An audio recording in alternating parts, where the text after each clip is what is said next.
Categorical میرا جواب ہے کہ قطعاً نہیں، بلکہ یہ بدعت ہے.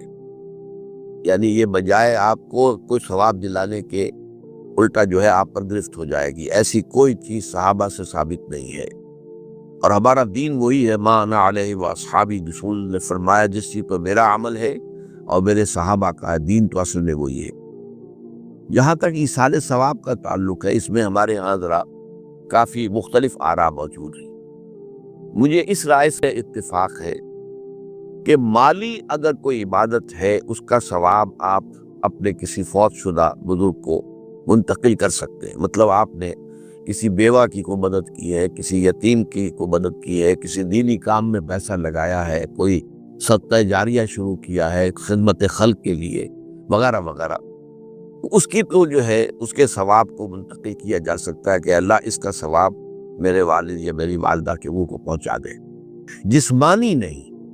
آپ نماز پڑھ کے کہیں اس کا ثواب، یا روزہ رکھ کر کہیں کہ اس کا ثواب، یا یہ کہ آپ قرآن پڑھ کر کہیں یہ آپ ہی کو ثواب ہوگا. آپ خود پڑھیں گے آپ کو ثواب ہوگا. البتہ ایسے تمام افعال کے بعد جب آپ اللہ سے دعا کریں گے، یہ نہیں کہیں گے کہ میرے اس فعل کا ثواب منتقل کر دے، اے اللہ میرے والدین کی مغفرت فرما. تو یہ کوئی نیک کام کرنے کے بعد جو ہے اس دعا کی تاثیر جو ہے وہ بڑھ جاتی ہے. بس اس پہلو میں انڈائریکٹلی اس کا ایک تعلق بن جائے گا. ورنہ یہ کہ وہ اس طریقے سے بچوں کو بلانا اور پڑھانا اور یہ جو ہے سوئم میں کرنا اور قرآن خوانی کی محفلیں، یہ سب بدعات ہیں، اور یہ در حقیقت دین میں اضافے ہیں، اور ان کی کوئی حقیقت نہیں ہے. دیکھیے، انسانی زندگی کے یہ 3 دور ہیں. حیات دنیاوی جو ہماری پیدائش سے شروع ہو کر اور ہماری موت پر ختم ہو جائے. پھر حیات برزخی، موت سے لے کر قیامت کے دن تک. اور پھر حیات اخروی ہے، قیامت میں ریزریکشن کے بعد سے وہ زندگی جو ہے جو جنت یا دوزخ کی ہے. اس میں ان دونوں زندگیوں کے بارے میں تفصیل سے کوئی بات کرنا بالکل غلط ہے، اور اس سے فتنے پیدا ہوتے ہیں. ظاہر بات ہے کہ جسم تو قبر میں رہتا ہے، اس میں تو کوئی شک ہی نہیں. روح کہاں جاتی ہے؟ کیا وہ بھی قبر ہی میں رہتی ہے یا کہیں اور چلی جاتی ہے؟ قرآن مجید میں سجین اور اعلیٰ علیین کا ذکر موجود ہے، لیکن یہ تمام چیزیں متشابہات میں سے ہیں. یہ تمام چیزیں قرآن مجید میں سورہ آل عمران کے شروع میں بیان کیا گیا ہے کہ ہم نے یہ کتاب اتاری ہے، اس میں کچھ آیات محکمات ہیں، کچھ متشابہات ہیں.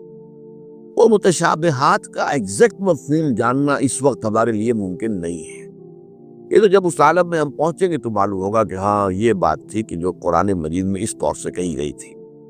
لیکن یہ کہ اس وقت جو ہے جتنا کچھ ہمیں حدیث صحیح میں مل جائے یا قرآن میں مل جائے، اس عالم برزخ میں بھی یہ تو ہوتا ہے کہ جو نیک لوگ ہیں انہیں کچھ نہ کچھ جو ہے اثرات اچھے ان پر پڑتے رہتے ہیں، ان کی ارواح پر کہہ لیجئے، اور کچھ جو برے ہیں ان کے اوپر جو آخری انجام ہونا ہے اس کی کچھ ریفلیکشن ہوتی رہتی ہے، جس کو حدیث میں کہا گیا ہے کہ ہر قبر جو ہے وہ یا تو جنت کے باغیچوں میں سے ایک باغیچہ ہے یا دوزخ کے گڑھوں میں سے ایک گڑھا ہے. یا کہیں کہہ دیا جاتا ہے کہ کھڑکی کھول دی جاتی ہے اس میں، یا جنت کی طرف سے کہ ٹھنڈی ہوائیں آئیں، خوشبوئیں آئیں، اور یا دوزخ کی طرف سے کہ آگ کی لپٹ آئے. دوزخ میں داخل ہوں گے قیامت کے بعد ہی، اور جنت میں داخل ہوں گے قیامت کے بعد ہی، لیکن اس کے کچھ آثار پڑنے شروع ہو جاتے ہیں. وہ جس کو انگریزی میں آپ کہتے ہیں coming events cast their shadows before, بعد میں آنے والے واقعات جو ہیں ان کے کچھ سائے جو ہیں پہلے سے آنے شروع ہو جاتے ہیں. تو اسی طرح سمجھیے کہ جو کچھ آخرت میں کسی انسان کے ساتھ ہونا ہے اس کا ایک عکس جو ہے وہ عالم برزخ میں شروع ہو جاتا ہے. اسی لیے قرآن مجید میں یہ بھی آیا ہے کہ یہ جو آل فرعون تھے یہ صبح و شام جہنم پر پیش کیے جاتے ہیں، اور قیامت کے دن پہ کہہ دیا جائے گا ادخلوا آل فرعون النار، ان کو داخل کر دو آگ کے اندر. یہ اس حد تک. باقی یہ ہے کہ تفصیل میں جانا. ہاں ایک رائے ہے، یہ شاہ ولی اللہ دہلوی رحمۃ اللہ علیہ کی، اگر ان کی رائے نہ ہوتی تو میں اسے بیان بھی نہ کرتا. لیکن یہ کہ وہ ایک بہت بڑے محدث اور بہت مفکر اور دین کے فلسفے سے بہت بڑے واقف انسان تھے. انہوں نے کہا کہ جو اولیاء اللہ ہوتے ہیں، اللہ کے نیک بندے، اللہ کے بندے، ان کے انتقال کے بعد ان کی روحوں کو بھی اللہ فرشتوں کے طبقہ اسفل میں شامل کر دیتا ہے. یہ فرشتے ہیں نا، اس وقت بھی موجود ہیں. ابھی شاید اگلے جمعے میں وہ حدیث جو ہے اس کا بیان آئے گا کہ جب بھی کسی گھر میں، اللہ کے گھر میں کچھ لوگ اس لیے جمع ہو کہ اللہ کی کتاب پڑھیں اور سمجھیں اور سمجھائیں، تو ان کے اوپر فرشتے گھیرا ان کا ڈال لیتے ہیں اور ان پر اللہ کی طرف سے سکینت نازل ہوتی ہے اور رحمت نازل ہوتی ہے، اور اللہ ان کا ذکر کرتا ہے فرشتوں کے پاس، دیکھو میرے بندے، تم کہتے تھے یہ فساد مچائے گا، دیکھو یہ بھی تو ہے نا جو میرے کلام کو پڑھنے کے لیے میرے گھر میں جمع ہیں۔ تو فرشتے ہیں موجود، ہم میں سے ہر ایک کے ساتھ 2 فرشتے موجود ہیں۔ تو یہ فرشتہ اسفل ہے، سب سے نیچے، جو دنیا کے کاروبار کو چلانے میں اللہ تعالیٰ کے سول سرونٹس ہیں۔ پھر اس سے اوپر کے فرشتے ہیں، اس سے اور اوپر کے فرشتے پہ مقربین ہیں جو اللہ تعالیٰ کے قریب ترین فرشتے ہیں۔ لیکن یہ کہ ملائکہ کے طبقہ اسفل میں شامل کر لیتے ہیں تاکہ جو کام اللہ تعالیٰ ملائکہ سے لیتا ہے وہ ان سے بھی لینے شروع کر دیتا ہے۔ لیکن ہمیں یہ اجازت نہیں ہے کہ ہم فرشتوں کو پکار کر کہیں کہ اے فرشتے، اے جبریل، اے میکائیل یا فلاں، اے منکر یا میرے جو ہے کرامن کاتبین، میرا یہ کام کر دو۔ نہیں، یہ شرک ہو جائے گا۔ اسی طرح ہو سکتا ہے کہ انبیاء کی ارواح جو ہے وہ بھی اللہ تعالیٰ نے شامل کی ہوئی اس لشکر کے اندر، وہ کام کر رہے ہوں اور وہ اللہ تعالیٰ کے حکم سے مختلف معاملات جو ایگزیکیوٹ کرتے ہوں، لیکن ہم کسی کو پکار دے سکتے ہیں۔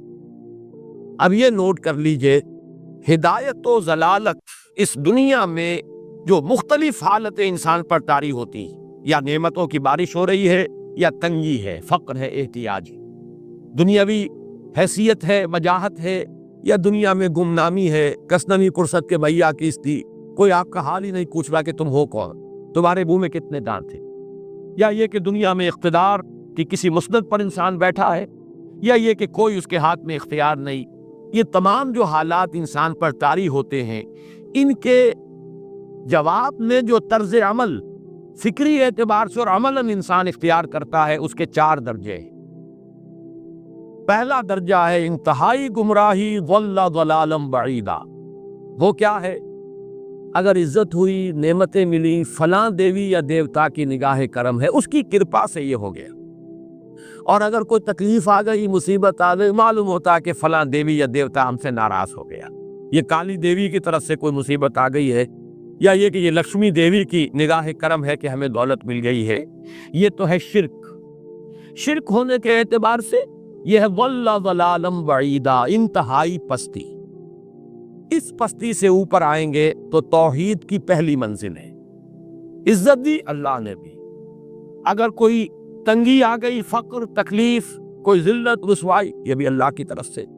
ایک اعتبار سے تو انسان ہدایت پر آ گیا، بڑی گہرائی تھی اس گندگی کی اور اس خباثت کی جو شرک جس کا نام ہے، اس سے انسان نکل آیا، نجاست سے۔ توحید تو ہے، لیکن ابھی اس میں اس کی گمراہی کا ایک ایلیمنٹ شامل ہے، اور یہ گمراہی سے جب تک آگے نہیں آئے گا، اوپر نہیں ابھرے گا، اس کا طرز عمل کیا ہوگا کہ ذرا کچھ مل گیا، عزت مل گئی، پھولے نہیں سما رہے، اب زمین پر قدم نہیں ٹک رہے، گردن اکڑ رہی، کہیں محرومی ہو گئی، کوئی تکلیف آ گئی، کوئی مشقت، فقر آ گیا، اب بجھ کر رہ گئے۔ ان دونوں کیفیات میں انسان کا پینڈولم جو ہے وہ ایکسٹریم کو جائے گا۔ یہ کب ہوگا؟ جبکہ انسان یہ سمجھتا ہے کہ اس دنیا میں جو دولت مل گئی یا عزت مل گئی تو یہ گویا کہ بڑی کوئی قابل فخر شے ہے، اور اگر یہاں پر کوئی تکلیف آ گئی، کوئی مصیبت آ گئی، فقر و فاقہ آ گیا تو یہ گویا کہ بہت ہی اہانت آمیز شے ہے۔ اگر یہ انسان سمجھے گا تو طرز عمل وہ نکلے گا نتیجے کے طور پر جو میں بیان کر چکا ہوں، یہ گمراہی ہے۔ اس گمراہی سے نکلیں گے تو آپ کس مقام پر آئے؟ دوسری منزل ہدایت کی کیا ہے؟ نہ یہ عزت ہے نہ یہ ذلت ہے، دونوں حیثیتیں برابر ہیں کہ یہ امتحان ہے۔ اسی لیے ان دونوں آیتوں میں ایک لفظ قدر مشترک ہے، اذا مبتلاہ، فاما الانسان اذا مبتلاہ ربہ فاکرمہ ونعمہ۔ یہ بھی ایک ابتلا ہے، آزما رہا ہے اللہ، کبھی وہ دے کر آزماتا ہے، کبھی چھین کر آزماتا ہے، کبھی فقر و فاقہ سے آزماتا ہے، کبھی وہ کثرت دولت اور کثرت مال سے آزماتا ہے، کبھی وہ صحت دے کر آزماتا ہے کہ یہ قوت اور توانائی اور صحت جو میں نے دی ہے یہ اس میں کیا کرتا ہے، کبھی وہ مرض کے ذریعے سے آزماتا ہے کہ صبر کرتا ہے کہ نہیں کرتا۔ ہمارے لیے شکوہ اور شکایت تو اس کی زبان پر نہیں آ جاتی، نالا اور سیول تو نہیں آ جاتا، تکلیف جھیلتا ہے کہ نہیں جھیلتا، اس میں تحمل ہے کہ نہیں ہے، تو صبر کرتا ہے یا شکر کرتا ہے؟ یہ دونوں کیفیات در حقیقت اس اعتبار سے مساوی ہے، یہ بھی امتحان، یہ بھی امتحان۔ یہ حقیقت جب سامنے ہوگی، اب وہ پینڈولم جو ہے وہ بہت کم ہو جائے گا۔ یعنی انسان میں طبعی طور پر تو ایک اثر ہوتا ہے غیر اختیاری، کسی چیونٹی نے کاٹا آپ کے پاؤں پر، آپ اپنا پاؤں ہٹا لیں گے، اس میں کوئی ارادہ نہیں، یہ ریفلیکس ایکشن ہے، غیر اختیاری فعل ہے۔ اس حد تک تو انسان ضرور متاثر ہوتا ہے، اس سے تو کوئی انسان جو ہے وہ بلندر نہیں ہو سکتا۔ حضرت ابراہیم رضی اللہ تعالیٰ عنہ، حضور کے وہ نومولود فرزند انتقال جب ہو رہا تھا، آپ کی آنکھوں میں آنسو آ گئے۔ اب یہ طبعی اثر ہے، ایک فعل ہے، انفعالی کیفیت ہے جو بالکل طبعی ہے، لیکن یہ نہیں کہ اس کی وجہ سے انسان کی زبان پر کوئی شکوہ آ جائے، کوئی شکایت آ جائے، یہ نہیں ہوگا، یہ ایمان کے برعکس ہے۔ اسی طریقے سے اگر کوئی خوشی ہوئی ہے تو چہرے کے اوپر ایک نکھار آ جائے گا، تبسم آ جائے گا، اس سے زائد کہیں۔ اس حد تک تو یوں سمجھیے کہ انسان کا طبعی تقاضا ہے۔ اس سے زیادہ یہ پینڈولم اگر سوئنگ کر رہا ہے تو گویا کہ اس حقیقت سے انسان محجوب ہے کہ یہ بھی امتحان ہے، یہ بھی امتحان، جو ہم سورہ حدید میں پڑھ چکے ہیں۔ ما اصاب من مصیبت فی الارض ولا فی انفسکم الا فی کتاب من قبل ان نبراها ان ذلک علی اللہ یسیر لکی لا تعصوا علی ما فاتکم ولا تفرحوا بما آتاکم۔ اللہ تمہیں کچھ دے تو اتراؤ مت، اللہ تم سے کچھ چھین لے تو اس کے اوپر افسوس مت کرو۔ اس کا یہ نتیجہ ایمان کا نکلنا چاہیے۔ اگر تمہیں ایمان ہے اللہ پر، اگر تمہیں یقین ہے کہ جو کچھ ہوا ہے اللہ کے اذن کے بغیر نہیں ہوا، اگر تمہیں یقین ہے کہ اللہ نے جو میرے لیے طے کیا ہے اس میں میرے لیے خیر ہی ہے، چاہے فی الحال فی الوقت فوری طور پر مجھے ناگوار محسوس ہو رہی ہے بات، لیکن یقیناً میرے لیے اس میں خیر ہے میرے رب کی طرف سے، کہ ہر تساقی ماریخ عین الطافس۔ ہم تو شارٹ سائٹڈ ہیں، ہم دیکھ نہیں سکتے کسی شے کو، ہم اس کے ظاہر کو دیکھ کر گھبرا اٹھتے ہیں کہ یہ تو تکلیف آ گئی، کیا پتا اسی کے پردے میں اللہ کی رحمت آ رہی۔ میں نے وہ رئیس امروہوی کے اشعار آپ کو کئی دفعہ سنائے ہیں۔ وہ وقت آیا کہ ہم کو قدرت ہماری سعی و عمل کا پھل دے، بتا رہی ہے یہ ظلمت شب کہ صبح نزدیک آ رہی ہے، ابھی ہے کچھ امتحان باقی، فلاکتوں کے نشان باقی، قدم نہ پیچھے ہٹے کہ قسمت ابھی ہمیں آزما رہی ہے۔ رئیس اہل نظر سے کہہ دو کہ آزمائش سے جی نہ ہارے، جسے سمجھتے ہو آزمائش وہی تو بگڑی بنا رہی ہے۔ اسی آزمائش سے تو بگڑی بنے گی، اسی سے تو تمہارا خیر جو ہے اجاگر ہوگا، سامنے آئے گا، پتہ چلے گا who's who, what is what۔ ابو بکر میں کتنا یقین اور ایمان تھا، یہ کیسے معلوم ہوگا؟ کیسے معلوم ہوگا کہ بلال میں کتنا سہار، کتنا تحمل تھا، کتنا صبر تھا، اگر وہ مصیبت ان پر نہ آتی کہ جو امیہ ابن خلف کے ہاتھوں ان پر قیامت ٹوٹ رہی تھی۔ تو یہ ساری چیزیں جو ہے، ما اصاب من مصیبت فی الارض ولا فی انفسکم الا فی کتاب من قبل ان نبرأ ان ذلک علی اللہ یسیر لکی لا تعصوا علی ما فاتکم ولا تفرحوا بما آتاکم واللہ لا یحب کل مختال فخور۔ اگر اس حقیقت سے محجوب ہو جاؤ گے تو پھر اختیال اور فخر اور گھمنڈ پیدا ہو جائے گا تمہارے اندر، یا دوسری طرف مایوسی، کمر ہمت ٹوٹ کر رہ جائے گی، خودکشی کرنے کو انسان آمادہ ہو جاتا ہے، ذرا کوئی ناکامی دنیا میں آ گئی، کوئی تکلیف آ گئی۔ یہ ہے در حقیقت تیسری منزل، ہدایت کی دوسری سیڑھی۔ پہلا کیا تھا؟ لحاظ ضل ضلالا بعیدا، کوئی خیر مل گیا تو کسی دیوی کی نگاہ کرم، کوئی تکلیف آ گئی تو کسی دیوتا کی ناراضی، یہ تو ہے ضل ضلالا بعیدا۔ اس سے اوپر آئے، یہ پہلی سیڑھی ہدایت کی ہے۔ عزت ہے تو اللہ کی طرف سے، اور اگر کوئی ذلت ہے، تنگی ہے تو اللہ کی طرف سے، یہ ہدایت کا آغاز ہو گیا، یہ توحید کی بنیادی منزل ہے۔ اس سے اگلی منزل، یہاں کی ذلت ذلت نہیں، یہاں کی عزت عزت نہیں۔ ذالک یوم التغابن، ہار اور جیت کے فیصلے کا دن تو قیامت کا دن ہے، وہاں معلوم ہوگا جس کو اس روز عزت ملی وہ عزت والا ہے، جو اس روز ذلیل ہو گیا وہ ذلت والا ہے۔ یہ تو امتحان ہے، دار الامتحان ہے، خلق الموت والحیات لیبلوکم ایکم احسن عملا، یہ تو دار الامتحان ہے، امتحان ہونے کے ناطے دونوں برابر ہیں۔ اس سے اوپر ہے ایک چوتھی منزل، ہدایت کی تیسری منزل۔ وہ کیا ہے؟ عام طور پر انسان یہ سمجھتا ہے کہ یہ جو آزمائش ہے تنگی کی اور فقر و فاقہ کی، یہ سخت تر آزمائش ہے، اور نعمتوں کی بارش ہو تو یہ آسان آزمائش ہے۔ یہ بھی ابھی گمراہی کا ایک پرت جو ہے اس کی باقی ہے۔